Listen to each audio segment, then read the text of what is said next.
ஏண்டா இதே மொட்டை மாடியில் நம்ம 4 பேர் எவ்வளோ சந்தோஷமா கதை பேசிட்டு உட்காந்துட்டு இருப்போம். இனிமேல்லாம் அது நடக்காதுல்ல? அட ஏண்ணே நீ என்ன அப்படிலாம் சொல்லிக்கிட்டு இருக்க? நம்ம வீட்டுக்கு நான் வரவே மாட்டேன்னு நினச்சிக்கிட்டு இருக்கியா? மாப்பிள்ள, எனக்கு ஒரு சந்தேகம். உனக்கு கோட்ரஸ் கிடைச்சதுனால நீ தனியாக போறியா, இல்லை நீ தனியாக போகணும்னு நினச்சிட்டு இருக்கும்போது கோட்ரஸ் கிடைச்சதா? குவார்ட்டர்ஸ் கிடைக்கிற வரைக்கும் அப்படி ஒரு எண்ணமே என் மனசில் இல்லை மாம்சு. மாப்பிள்ள அப்படின்னா உங்களுக்கு குவார்ட்டர்ஸ் கிடைக்கலன்னு நினச்சிக்கிடுங்க. நம்ம வீட்லேயே இருந்துட வேண்டியது தானே? அது எப்படி மாம்சு? டேய், ஏற்கனவே நீ இப்போ கடைக்கு வராமல் இருக்கிறதே எனக்கு ஒரு மாதிரியாக இருக்குடா. நம்ம வீட்லேயும் உன்னை பார்க்க முடியலன்னா அப்புறம் எப்பட்றா? நீயே யோசிச்சுக்க. அட, நீங்களாம் ஏன் இப்படி புலம்பிட்டு இருக்கீங்கன்னு எனக்கு சத்தியமா புரியல.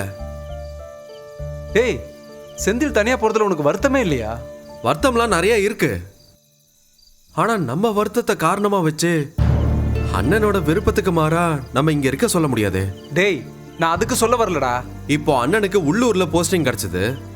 அப்படி கிடைக்காம அண்ணனுக்கு வெளியூர்ல போஸ்டிங் கிடைச்சிருந்தா என்ன பண்ணிருப்பீங்க?